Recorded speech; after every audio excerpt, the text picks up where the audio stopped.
My name is Justin Weber. I'm the owner of Ampsandsound. I'm a clinical social worker, so I spend most of my time doing mental health, but I don't sleep very much, and have a fantastic team that works with me, and we build high-end audio equipment that I can be proud of and that most people really enjoy.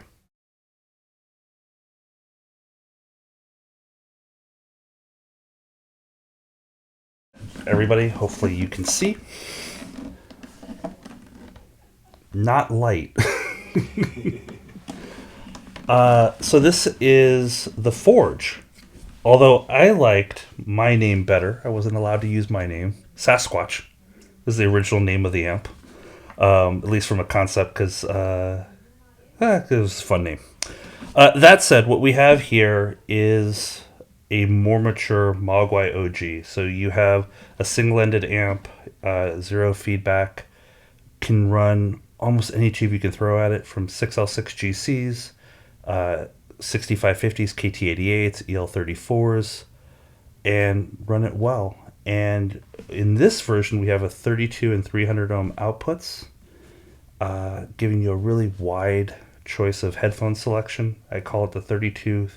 32 ohm is the Grado Universal, so it's really good with all your focals, your Grados, almost everything you might want to throw at it. And the 300 is for those with the dynamics, the ZMFs, and the Sennheisers that really want that air, space, and light touch.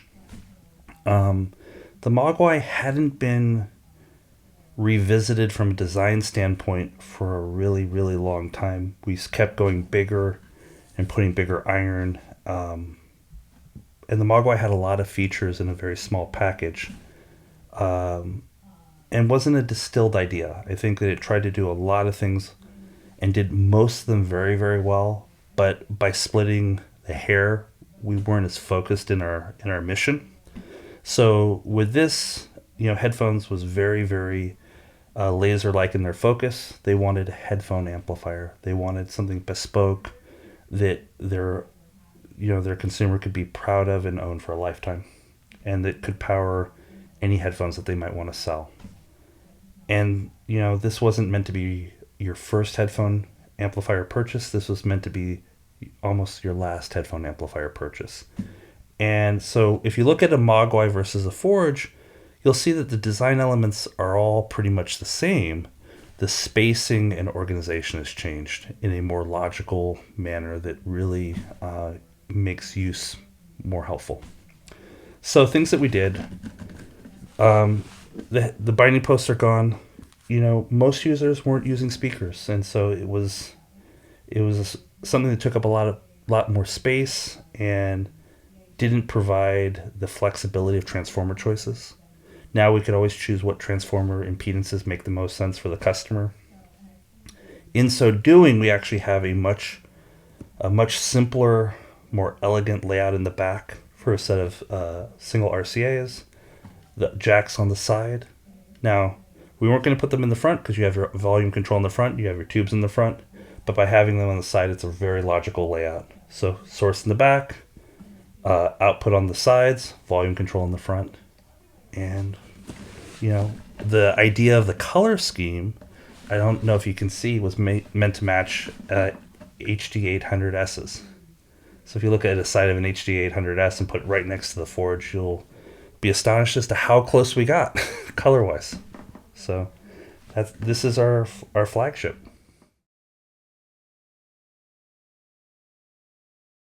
I think that they wanted to try, one of their collaborators wanted to demo one of our amps, and so they demoed one of our Kenzies, and in so doing, and we're just taken by the sound of the Kenzie, how warm, detailed, powerful it was, its craftsmanship, and then asked, we're interested in building an amp, what's possible? And the Mogwai hadn't been refreshed in 5 years, needed to be refreshed, and it was a better idea to start fresh. So we started with a clean piece of paper and started a conversation therein. Their logo, though, got me. So we spent a great deal of time trying to make the logo what it needed to be, and after a few revisions got there. and really proud of it. And I think the logo set the theme of the amp for us. So they enjoy. I've obviously known who they were in their forum, uh, their commitment to customer experience and willingness to build community. And so when they asked to review something, they were more than welcome to do a review because they put it on their review site. And then when they asked to be a participant, it made sense because this was a brand that was going to be committed to the idea of supporting the customer, supporting the community, and building something that everybody wanted.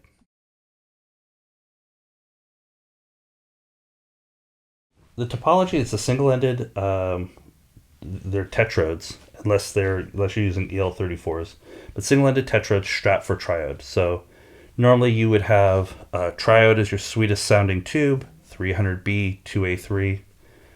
Then you have your tetrodes and pentodes, which are a lot more power, but have more distortion. A lot of us like distortion, but they don't have the same harmonic texture as a 300B might. By taking big power and strapping it for triode, making it behave like a triode, the idea is that you get big power and sweeter harmonic texture. And oh, by the way, you collapse the power of, if you had a KT88 might put out 12 to 14 watts if run as a tetrode. Whereas if you run as a triode, you're going to get between 3 and 5 watts. So you sacrifice power for that sweet 300B, 2A3 triode sound, but 3 to 5 watts is enough for most speakers and is certainly enough for even the most difficult headphones. Thanks. So single gain stage, no feedback. Almost all of our amps have no feedback. We're a big believer in that, especially for headphones. So everything you do in your chain matters. And so by doing that, especially for headphone users where nuances, micro detail is the magic, having something that amplifies small changes, I think made more sense. And so we try very, very hard to take sweet sound, monstrous power as proportionate to headphones, and have it be as organic as possible. If we added a little bit of feedback, it would be better behaved, perhaps. It would be have a little bit more air on the top end, maybe, but it may not feel as real. And so it's a sort of a interpersonal taste question of whether you want a more uniform, even sound, or if you want a real thick, dense, organic sound. If you've ever had really good Italian food, it generally has fewer ingredients, but they're really special. It is that same sort of idea. You want that specialness. So that's what we try to do.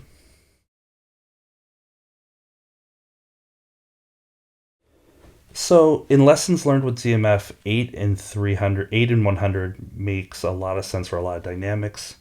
If you're a Planar's person, there is a belief that you get more current, and that the lowest impedance will make sense to the people who like Planars. LCD2s can be run off anything. LCD4s, Mr. Speaker Ether 2s, Sysfaras, all like power. And there's a belief that the 8 is a better choice for Planar headphones that like big power. The 100 was to give you a quieter noise floor while giving you access to dynamic headphones.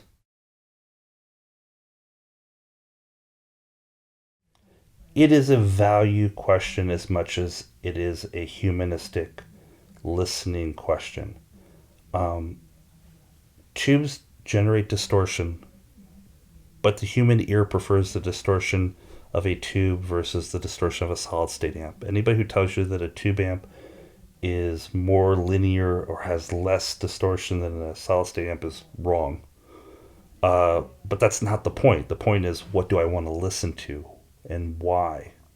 And there's two reasons for this. One is it sounds better. It has texture and harmonic composition that feels more organic and right and pleasing to our ears.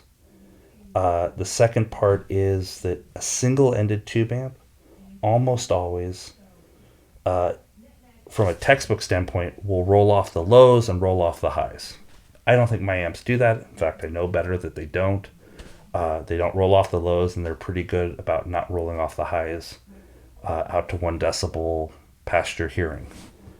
That being said, they are softer in the high frequencies than a solid state amp.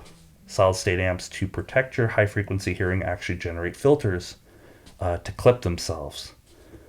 So if you are sensitive to high frequency hearing, if you use headphones that let you hear the flapping of a hummingbird, you don't want a device that amplifies that too far. So if your intent to listen to music is to analyze, a solid state device in a planar might be the very, very, very best choice. Tube amps are distortion amplifying devices. In their distortion, though, there is information that is presented in a way that is most similar to how the natural environment produces sound. Now, why choose us over another tube amp manufacturer could be said. We can get into the technical questions in just a second, but why choose our house sound versus someone else's? This amp's house sound is mid-range dense. And so if you are a person that believes that music comes from the mid-range and is supported by the bass and is excited by the high frequencies, this amp makes sense. It is not the most flat response in the mid-range. To say that it is not being fair. But it is most characteristic of that 50s and 60s hi-fi sound. So if you're listening to a 50s and 60s tube amp and a 50s and 60s JBL Altec Klipsch speaker and listening to a record, what would it have sounded like? It is the most similar example in my opinion. Your headphones go down below 10 hertz very often and go to at least 20,000 kilohertz, and having a tube amp that can do that is surprising, and yet it doesn't fatigue your ear. Tube amps can be very flat in their impedance curves, depending on how good your transformers are. We've spent years and years and leveraged our relationships with very, very, very smart people who've been doing it for decades. Our transformers are very special, and they do what they do for very specific reasons. They're flat in their response, and they deliver not infinite power, but more power than almost any headphone can absorb across a very wide bandwidth. And so the normal rule might say, I have a Planar headphone and I have to respect the 1/8 rule of the headphone, right? So that if my headphone is 50 ohms, what is 1/8 of my 50 ohm headphone? That's the ideal output impedance of my device. I think that has something to do with protecting the actual output of the device, not the headphone, from going to DC and being shorted out. Solid state devices are unforgiving in that way. Tube amps don't really care what impedances they see, by and large. As long as it's not DC or ground, they don't care as to what impedances they're seeing in relative terms. Dan Clark said, though, and I think that he said it best, I want my headphones to have as close an impedance as to the voice coil for the best voltage transfer. And I thought that was a very true, good point. That impedance matching is a good thing. It is why we have 5 impedances on our biggest headphones and why we try to choose impedances that make sense for people. Our headphones our outputs don't go through voltage divider networks to give you a 52 ohm or a 50 ohm output. We actually wind a coil inside the output transformer to do that. And output transformers can handle very wide impedance swings, but we still try to get it as close as possible for those reasons. So, if you change impedances on a tube amp, you have the ability to adjust a frequency response by like a quarter decibel, half a decibel, still within human hearing to differentiate. And so you can use it like a tone control. You can take a little bit off the top or accentuate a little bit on the bottom end. In addition, you might find that you still, because these are zero feedback devices, zero feedback tube amplifiers, the output is reflective of the primary impedance of the tube. Where the impedance is on the tube trace, if you're looking at the linearity of a tube, and its output, is all relative. If you had feedback, it homogenizes these decisions. It homogenizes this behavior, makes it more uniform, but may make it a little less lifelike. It's why you invest in good output transformers. No matter what you choose, though, whether it's a solid state amp and a planar or tube amp and a planar, you want them to work well together and have that texture that really, really matters.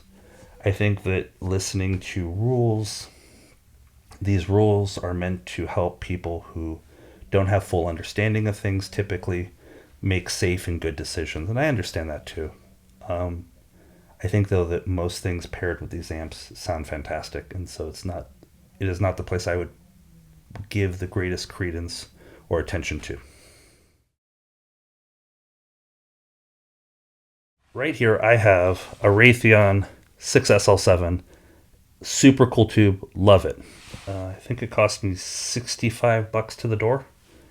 It's at least 50 years old. Some amps use 12AX7s. We are giving consideration to using 12AX7s in some of our amps. If you're chasing noise floors, 12AX7s are great choices, and they can give you opportunities to do a lot of tube rolling. The reason why the 6SL7 is our choice for this amp especially is that it is musicality first. And I think in speaking with the Headphones.com staff, they agreed that, technical prowess is important, but musicality, listenability is chief. And so having the ability to run old tubes and have sort of that 50s and 60s hi-fi sound, which is represented by the 6SL7, is a better choice. What's really nice, though, is for less than $10, you can go on eBay and get an adapter and run any 12AX7, 12AU7, 5751 that makes your heart pitter-patter. But if you're asking me how it should sound and the best way it sounds, a really good 6SL7 is going to give you that musicality and that texture and mid-range bloom that you don't always capture in other tubes. There are a lot of interesting things that you guys would never have known. This uses Jupiter caps. This uses a new PCB that we spent all of COVID designing that is like 30% thicker and has half an ounce more copper traces. So we're running almost 3 ounces of copper traces on our amps, and it is using enough capacitance to everybody play some music on these amps, have the source continue to play, but turn the amp off and see how long it'll play for at full volume. If you can count to 10, it means it's got a lot of power in reserves, and I bet you could get to 10 on it. No power coming in, and yet it's playing music for 10 seconds just based on its capacitance. We've made a lot of thoughtful decisions under the hood to try to make the very best amplifier we could. And so most of the decisions that you guys see are on the outside, but there was, so many more interesting decisions that were on the inside. So I have customers that go after big power very often. I can appreciate that, but I think that going after tone is almost of equal import. And so rather than going after KT88s, looking at like 6550s on eBay or EL34s on eBay or 6L6GCs on eBay, you will find that there is tonal information that you may find to be more important than power. These have more power than you could ever need, and so going after just the right tone for you, I think, is the most important answer, truth be told. A Kenzie typically puts out zero point 0.4 watts. Depending on exactly how you run this, you can get up to 6 watts out of it. Just think about that. It's 12 times more powerful than the Kenzie.